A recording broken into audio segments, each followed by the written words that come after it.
Hey folks, and welcome to this special series, The Enneagram and Wings. My name is Anthony Skinner.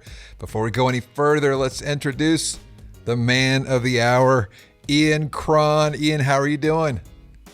I am fantastic today in part Yes. because we're going to be talking about sevens and their wings. Yes. And my patron saint was a notorious seven.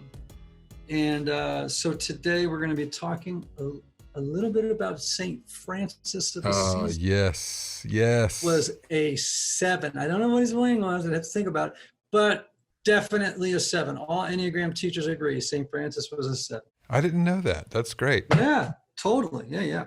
It's in the Huge literature. influence Baby. on me Take as it well. away. Okay, so Hold on a second. yes. I'm going to interrupt you. Yes. I'm also excited because for this whole series, Yes. you have been extolling the virtues of vinyl records, which of course I completely agree with because I hate MP3 files. Yes. Because of course now you have actual furniture behind you, which includes a record player, A turntable. and so yes. I want to know, this is the last week, I'm kind of sad. Yes. What should everybody own on vinyl in your mind this week? I have saved this one for this moment right here. Is it my record from 1980? No, but that's a great record with some great players on it as well. But no, and I have to say, I don't have my full collection here. It's at home, so I have to share this picture of it with you, but it is Coltrane, A Love Supreme. John Coltrane, A Love Supreme. I play this thing almost daily. Is that the live one? Yes, A Love Supreme, A Love Supreme. Yeah, it's Supreme. Yes. It's not live, but he did it in the studio, but he did do a live version of it. But I love this record. Little short story. Santana says whenever he stays in a hotel room, when he's on the road, before he stays in the hotel room, he plays this one time through and he knows the room is cleansed. I just go through with one of those UV lights to see if I can see them. The bed It bug. just goes to show you, Santana and I are not on the same wavelength. I'm looking around for like carpet beetles. Oh, that's hilarious. Oh, yeah, it's not good.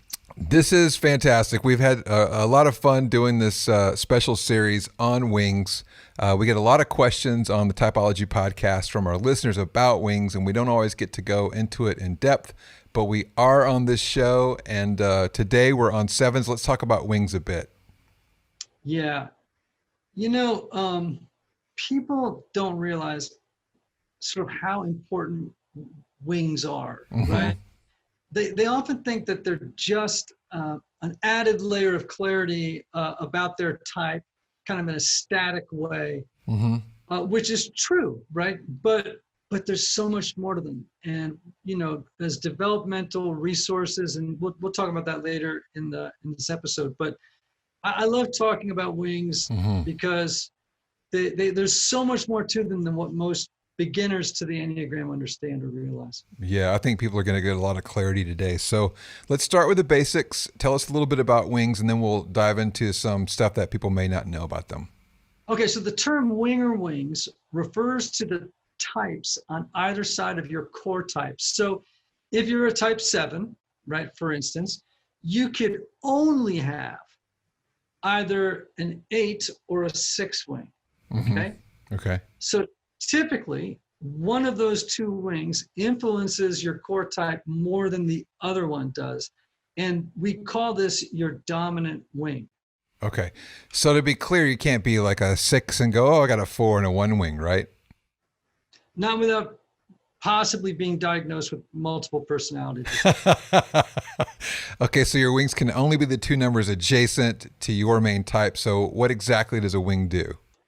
Well, think of it like salt and pepper, right? Your dominant wing seasons or flavors or colors or brings its juice, right, to your core type by bringing some of its characteristic features and traits to your core type. All right. Okay. So like I'm a 4, Yeah. but I got a 3 wing.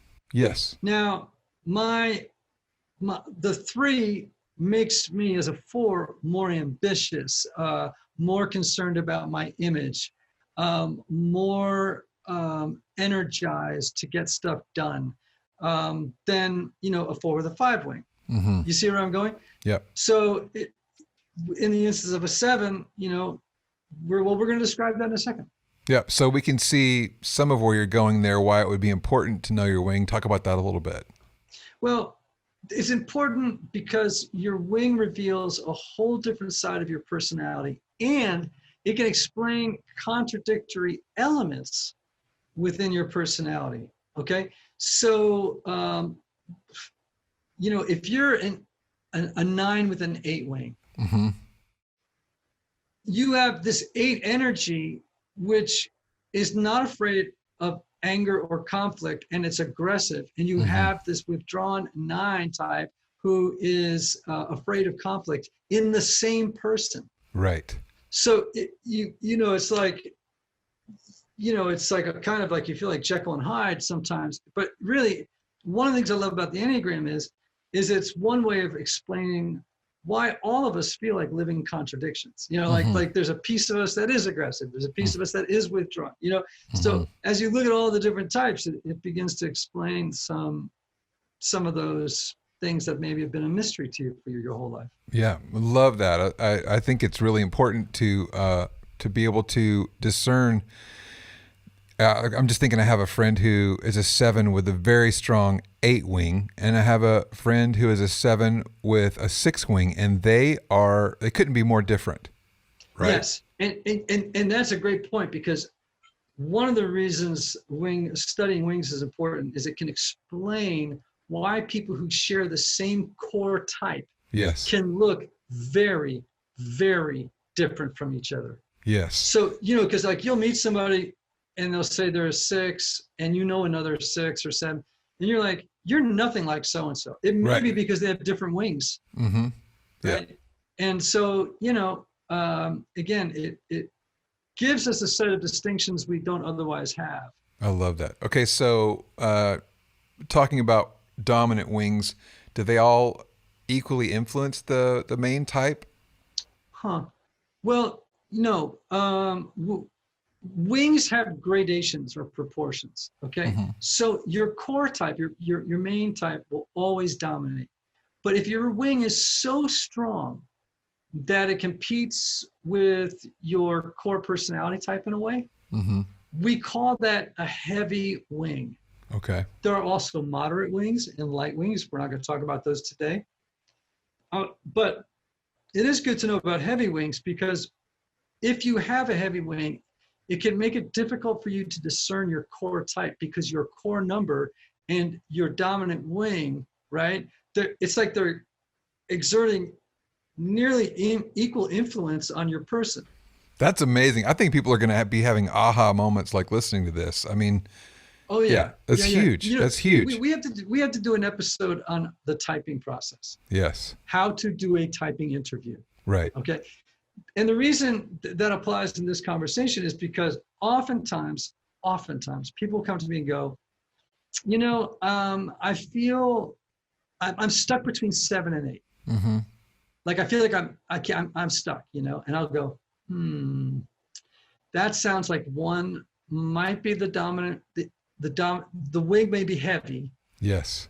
And they're identifying with it as their core type, or maybe they know their core type and they need help discerning. And then you have to go down into the unconscious motivation to see which one they identify with. So, like that's the cool thing about the Enneagram, like learning things like the typing process is really, really fun. And wings is a big piece of that. It's a huge piece. Yeah, that's good. So what does it look like when the dominant wing influences the Enneagram 7? Let's go through the 2 types there.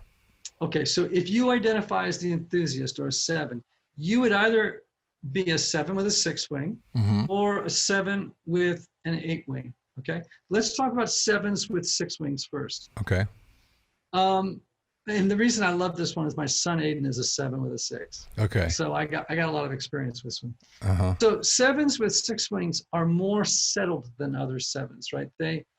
They give both projects and people more time before moving on to the next thing, right? They're sensitive and a bit more anxious. Okay. But they use their charm to disarm people. Okay. Once this 7 commits to a relationship, they have a better chance of staying with it than a 7 with an 8 wing will. Okay. Okay. Why? Well, because that's what's happening there is that 6 influence of always wanting to forge alliances and loyalty is coloring the 7. You see? Wow. Yeah. So these 7s are more dutiful and loyal to family and friends. They are funny. They're entertaining, accepting of others. It's a great combination of type and wing. That's good. So how about the 7 wing 8? Yeah. So this is a little bit like 8 with 7 too. This person can get a little reckless. Uh-huh. They're competitive. They're bold. They're aggressive.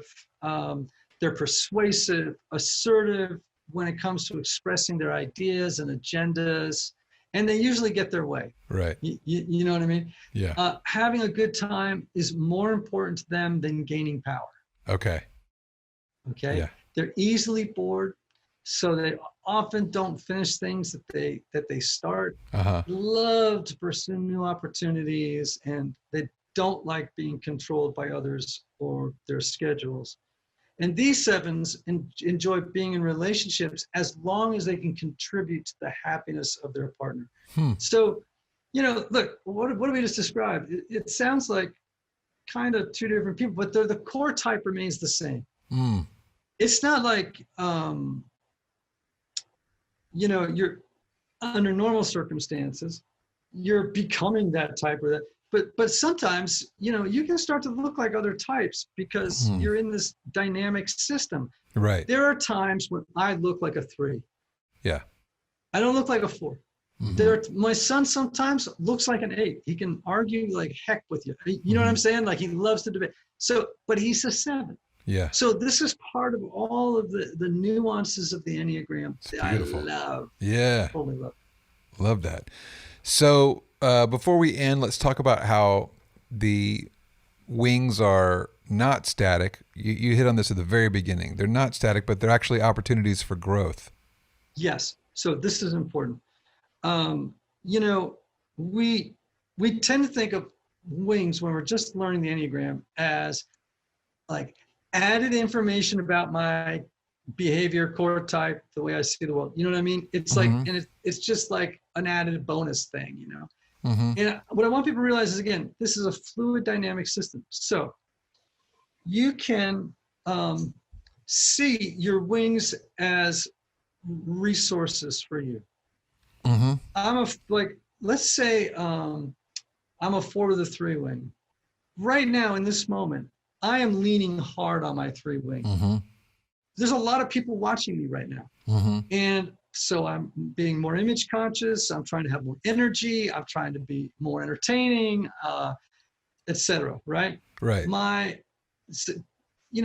than I would rely on my 5 wing when I'm writing my books, when I'm studying, when I'm needing to be okay with solitude and not answering the phone and checking texts all the time. Right. Do you see where I'm going? Yes, totally. Yeah. As a 3 wing would. Yeah. So what I want people to know is that you can intentionally